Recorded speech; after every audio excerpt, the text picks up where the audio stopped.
dalam kehidupan orang Kristen masih ada kutuk. Benarkah demikian? Lalu bagaimana dengan kutuk keturunan? Kita akan bahas secara tuntas di dalam Meluruskan.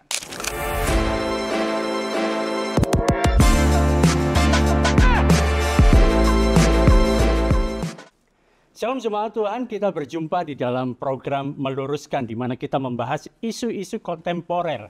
Dan kali ini kita membahas dengan topik kutuk dalam kehidupan orang percaya. Nah, beredar pandangan bahwa kemungkinan orang Kristen itu masih punya kutuk di dalam kehidupannya. Apalagi kalau ini dikaitkan dengan kutuk keturunan. Pasti banyak dari kita punya pertanyaan yang serupa dengan hal ini. Nah, kutuk keturunan ini dipercaya diturunkan dari satu generasi ke generasi berikutnya karena adanya dosa yang dilakukan oleh generasi yang sebelumnya. Jadi kalau ada satu keluarga, di dalam keluarga itu ada perceraian, ada hubungan yang terlarang antar keluarga, misalnya seperti incest gitu kan. Kemudian ada kemiskinan, ada orangnya di dalam itu suka marah-marah, ada kecelakaan, orang-orangnya mati muda, dan berbagai macam pola negatif yang terjadi di dalam keluarga itu. Maka orang mengambil kesimpulan bahwa sepertinya ada kutuk di dalam keluarga itu. Bahkan ada kutuk keturunan di sana. Nah, pandangan ini seringkali diambil dari ayat Perjanjian Lama yang mengatakan demikian. Bahwa Tuhan itu adalah memang Allah yang pengasih dan penyayang. Dia panjang sabar, berlimpah kasihnya dan setianya. Yang meneguhkan kasihnya kepada beribu-ribu orang, yang mengampuni kesalahan, pelanggaran, dan dosa. Tetapi tidak sekali-kali membebaskan orang yang bersalah dari hukuman. Yang membalaskan kesalahan bapa kepada anak-anak dan cucunya, kepada keturunan yang ketiga dan keempat. Nah, ayat ini yang seringkali dipakai untuk melandasi bahwa ada yang namanya kutuk keturunan. Tapi sebenarnya, kalau kita melihat di dalam konteks ayat ini bukan bicara tentang kutuk, tetapi berbicara tentang dosa dan bicara juga tentang kebiasaan dosa yang memang diturunkan. Apakah satu keluarga itu punya kutuk keturunan ataupun tidak? Tapi yang jelas satu ini, saudara, bahwa pola dosa itu memang bisa diturunkan melalui keluarga. Misalnya, kalau misalnya ada seorang ayah yang punya gaya hidup yang berdosa dan dia memiliki anak-anak, anak-anaknya ini juga cenderung untuk memiliki gaya hidup yang serupa. Sekalipun mungkin awalnya anak-anaknya ini nggak suka dengan apa yang dilakukan oleh ayahnya, tapi hal itu bisa terjadi dalam kehidupan mereka. Dan inilah mengapa merupakan suatu hal yang adil bagi Allah untuk Dia menghukum dosa, sehingga dosa yang dilakukan itu bisa terjadi generasi ketiga, keempat, dan itu mengalami hukuman dari Tuhan. Sebab mereka melakukan dosa yang sama seperti yang dilakukan oleh leluhur mereka. Tapi saudara, sadarkah Anda bahwa sebenarnya mereka itu dihukum karena dosa-dosa mereka sendiri, bukan dihukum karena dosa-dosa leluhur mereka. Karena Alkitab secara spesifik menjelaskan bahwa Allah tidak pernah menganggap bahwa anak-anak itu harus bertanggung jawab atas dosa orang tua mereka.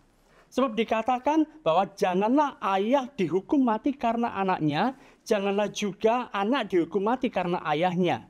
Setiap orang harus dihukum mati oleh karena dosanya sendiri. Ini ada di dalam Ulangan pasal yang ke-24 ayat yang ke-16. Selain itu, kalau kita membaca di dalam kitab Yehezkiel pasal yang ke-18, hal yang serupa dikatakan di sana. Di mana di Israel itu ada satu istilah di mana orang mengatakan kalau misalnya ayah itu makan buah mentah, maka gigi anak-anaknya menjadi ngilu.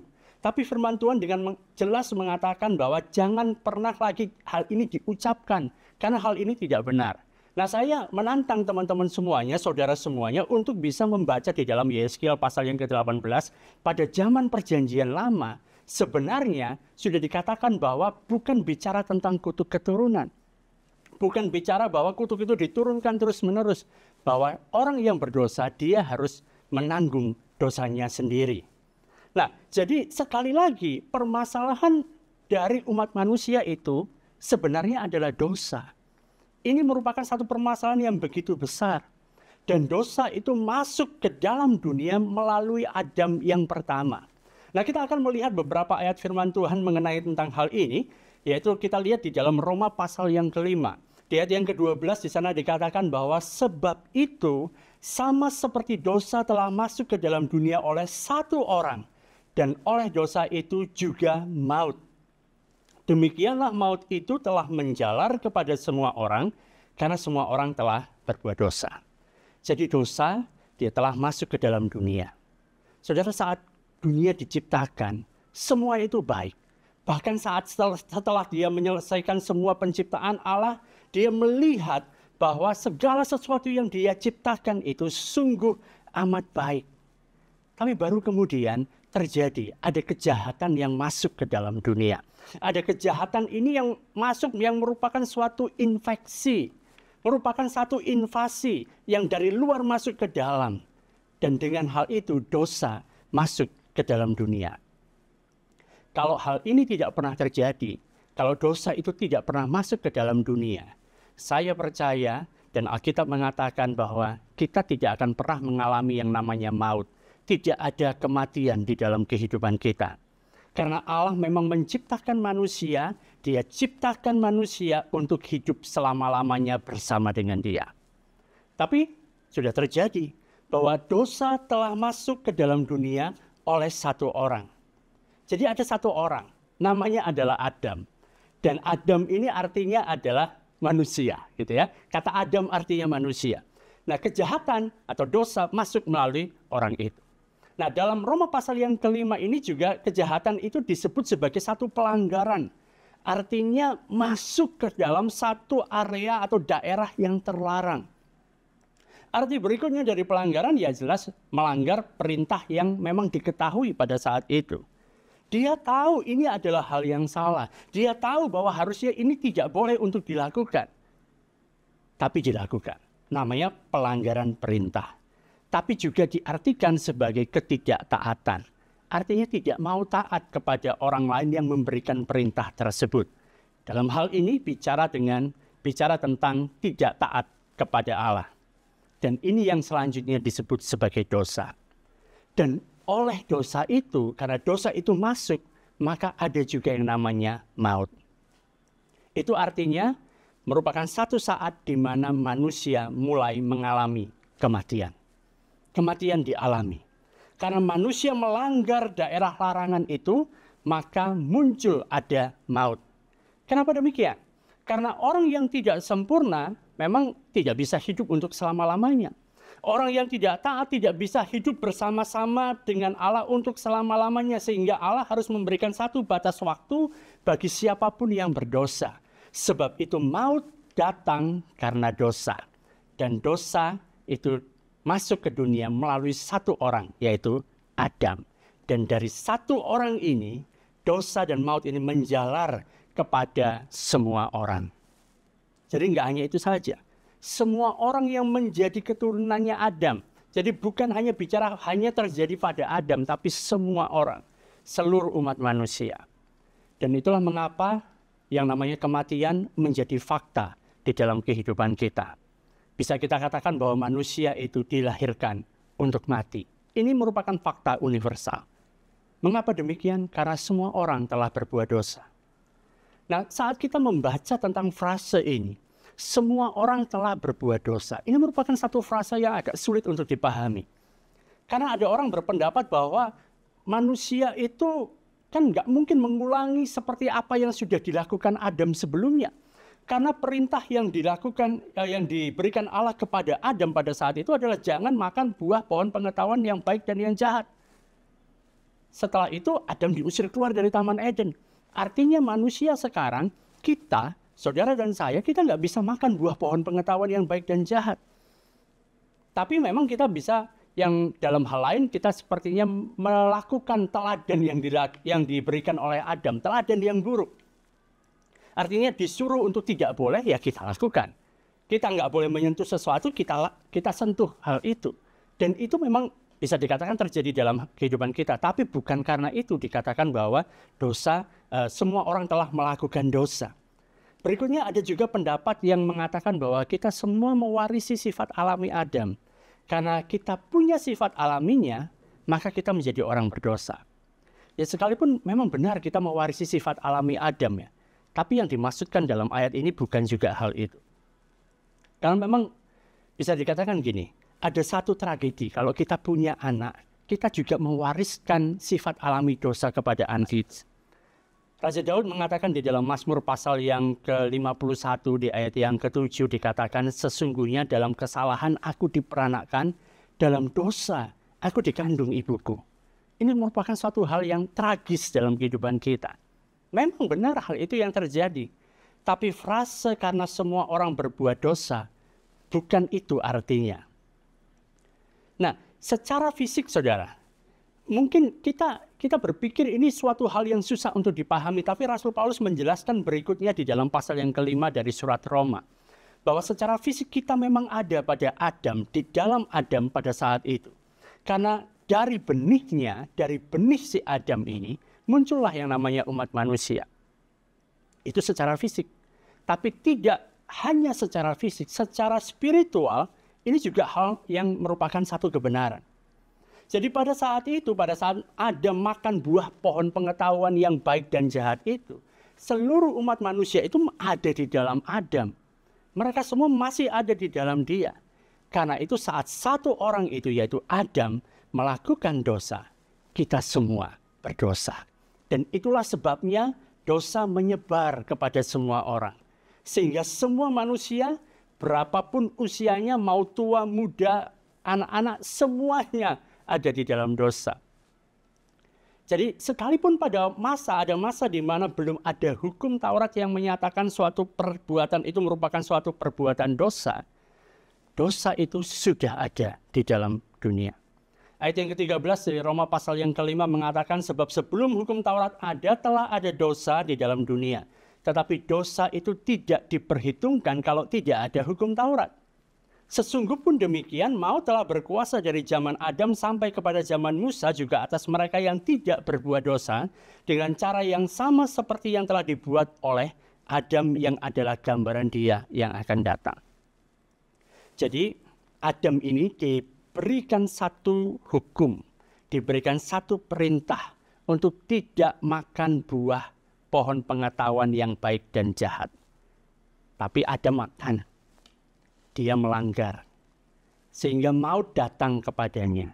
Setelah itu kita tahu bahwa Adam diusir dari Taman Eden, sehingga tidak ada satupun manusia yang bisa mengulangi dosa awal seperti yang dilakukan oleh Adam itu, yaitu makan buah pengetahuan yang baik dan yang jahat. Hukum itu nggak bisa dilanggar lagi.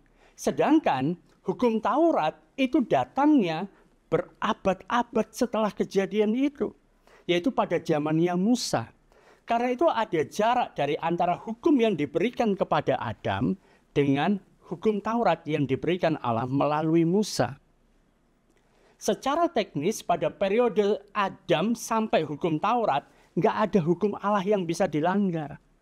Jadi sebenarnya tidak ada pelanggaran di situ karena hukumnya belum ada. Namun kan dosa itu memang benar tidak bisa diperhitungkan sebagai pelanggaran karena hukumnya memang belum ada. Tapi sekalipun mereka belum punya hukum itu, manusia tetap mengalami kematian. Sebab dosa sudah ada di dalam dunia. Mereka mati karena hukuman itu sudah ada di atas umat manusia. Sebab semua orang telah berbuat dosa di dalam Adam. Kita bisa berdebat tentang hal ini, saudara. Saudara bisa mengatakan bahwa, oh itu nggak adil, Pak. Aku belum lahir, belum apa-apa kok tiba-tiba sudah menjadi berdosa di dalam Adam. Ya kita memang bisa ngomong seperti itu ya. Kita bisa bicara bahwa ini suatu hal yang tidak adil. Aku nggak mau menerimanya, tetapi faktanya ngomong yang lain, saudara. Bahkan orang yang dianggap tidak bersalah sekalipun, orang yang dilihat, yang kita lihat sebagai orang yang baik sekalipun, tetap menghadapi yang namanya kematian. Allah tidak pernah bermaksud demikian, tapi itu semua terjadi gara-gara Adam. Ayat yang ke-18 dari Roma pasal yang kelima, sebab itu sama seperti oleh satu pelanggaran, semua orang telah beroleh penghukuman. demikian pula oleh satu perbuatan kebenaran, semua orang beroleh pembenaran untuk hidup. Jadi kalau kita tadi ngomong bahwa tidak adil semua orang mengalami maut gara-gara satu orang yaitu Adam, maka kita nggak bisa ngomong, kita nggak bisa menerima bahwa perbuatan kebenaran satu orang yaitu Yesus Kristus bisa membuat semua orang yang terhubung dengan dia mendapatkan pembenaran untuk hidup. Gitu. Jadi bukan karena kita meniru apa yang dilakukan Adam, maka dosa ada di dalam kehidupan kita dan kemudian datanglah maut. Karena dengan demikian, gitu kan, untuk mendapatkan yang namanya kebenaran, untuk mendapatkan yang namanya kehidupan, kalau kita harus melakukan sama persis seperti yang dilakukan Adam, maka untuk dapat kehidupan kita harus melakukan sama persis yang dilakukan oleh Yesus Kristus. Tapi ini kan hal yang tidak mungkin untuk kita lakukan.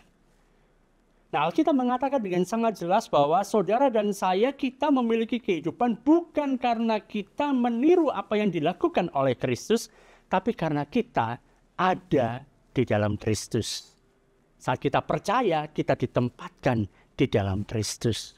Tubuh kita mengalami kematian karena dosa. Bukan karena kita meniru dosanya Adam, tetapi karena kita ada di dalam Adam. Karena itu kita semua telah ada di dalam Adam. Dan kita semua ada di dalam Kristus. Jadi kita semua mengalami kematian karena Adam. Tapi kita juga mendapatkan kehidupan yang kekal karena Kristus. Bukan meniru perbuatan mereka, tapi karena kita ada di dalamnya. Nah, kalau kita ada di dalam Kristus, artinya pada waktu Yesus naik ke atas kayu salib, di atas Kalvari itu, kita juga ikut naik ke atas kayu salib bersama dengan dia. Saat dia mati, kita juga ikut mati. Dan hal ini dijelaskan panjang lebar oleh Rasul Paulus di dalam Roma pasal yang ke-6. Nanti saudara bisa baca sendiri. Nah, sama seperti pada saat Adam mengambil buah itu dan memakannya, kita juga bisa mengatakan bahwa pada hari itu kita juga sama-sama memakannya bersama dengan Adam. Karena kita ada di dalam Adam. Karena kita adalah keturunan dari Adam, kita terhubung dengan dia. Nah, karena itu kita juga bisa berkata, pada hari Yesus mati di atas kayu salib, kita juga ikut mati bersama dia di atas kayu salib. Kita dikuburkan bersama dengan dia, dan kita telah dibangkitkan bersama-sama dengan Kristus. Di dalam Adam yang pertama kita berbagi dosa dan maut. Di dalam Kristus kita berbagi kematiannya, kebangkitannya, dan kehidupannya. Nah, berikutnya Paulus kemudian memberikan satu gambaran kontras tentang apa yang terjadi pada kita karena dosa Adam dan karena kebenaran Kristus. Yang pertama bahwa dosa Adam itu merampas kehidupan kita. Sedangkan kebenaran Kristus memberikan hidup kepada kita. Ayat yang ke-15 Roma pasal yang ke-5. Tetapi kasih karunia Allah tidaklah sama dengan pelanggaran Adam, sebab jika karena pelanggaran satu orang, semua orang telah jatuh dalam kuasa maut, jauh lebih besar lagi kasih karunia Allah dan karunia-Nya yang dilimpahkannya atas semua orang, karena satu orang, yaitu Yesus Kristus. Hal yang kedua, bahwa dosa Adam mengakibatkan penghukuman bagi semua orang. Tetapi satu tindakan Kristus membawa pembenaran. Ayat yang ke-16 mengatakan, dan kasih karunia tidak berimbangan dengan dosa satu orang. Sebab penghakiman atas satu pelanggaran itu telah mengakibatkan penghukuman. Tetapi penganugerahan karunia atas banyak pelanggaran itu mengakibatkan pembenaran. Hal yang ketiga, saudara, bahwa dosa Adam membuat kita berada di dalam belenggu karena maut itu berkuasa atas manusia. Tetapi karena karya yang dilakukan oleh Kristus, kita berkuasa atas hidup ini. Ayat yang ke-17 mengatakan, sebab jika oleh dosa satu orang maut telah berkuasa oleh satu orang itu, maka lebih benar lagi mereka yang telah menerima kelimpahan kasih karunia dan anugerah kebenaran akan hidup dan berkuasa karena satu orang itu, yaitu Yesus Kristus. Hal yang keempat, membawa kematian dan membawa kehidupan. Jadi, apa jadinya sih kalau misalnya orang yang sudah berdosa, orang berdosa, ditambahi dengan diberikan hukum, diberikan Taurat kepada mereka. Dengan jelas yang terjadi adalah dosa itu makin besar, dosa itu makin menjadi-jadi, makin dilarang, makin ingin untuk dilakukan. Itu yang terjadi, saudara. Tetapi makin banyak dosa, Alkitab mencatat kasih karunia menjadi semakin berlimpah-limpah. Ayat yang ke-20 mengatakan, tetapi hukum Taurat ditambahkan supaya pelanggaran menjadi semakin banyak. Dan di mana dosa bertambah banyak, di sana kasih karunia menjadi berlimpah-limpah. Tidak hanya itu, Paulus menulis kemudian di dalam Galatia pasal yang ketiga ayat yang ke-10. Karena semua orang yang hidup dari pekerjaan hukum Taurat berada di bawah kutuk. Sebab ada tertulis, terkutuklah orang yang tidak setia melakukan segala sesuatu yang tertulis dalam hukum Taurat. Ada kutuk. Tetapi ayat yang ke-13 mengatakan, Kristus telah menebus kita dari kutuk hukum Taurat dengan jalan menjadi kutuk karena kita. Sebab ada tertulis, terkutuklah orang yang digantung pada kayu salib. Saat semuanya menjadi sangat buruk, pada saat yang tepat Kristus datang dan mati bagi semua umat manusia. Sehingga Roma pasal yang kelima ayat 21 mengatakan, supaya sama seperti dosa berkuasa dalam alam maut, demikian kasih karunia akan berkuasa oleh kebenaran untuk hidup yang kekal oleh Yesus Kristus Tuhan kita. Jadi, kalau Kristus sudah selesaikan semuanya itu di atas kayu salib, apakah masih ada kutuk di dalam kehidupan orang Kristen? Apakah masih ada yang disebut sebagai kutuk keturunan dalam kehidupan orang Kristen? Jangan lupakan karya Kristus. Dia telah menjadi kutuk bagi kita, supaya kita yang ada di dalam Dia menjadi kebenaran Allah. Kristus telah menebus kita dari segala kutuk. Dia telah menerima semuanya itu supaya kita bisa menerima segala kelimpahan kasih karunia dan anugerah kebenaran. Sehingga kita bisa hidup, kita bisa berkuasa oleh karena Yesus Kristus Tuhan kita. Amin. Tuhan Yesus memberkati.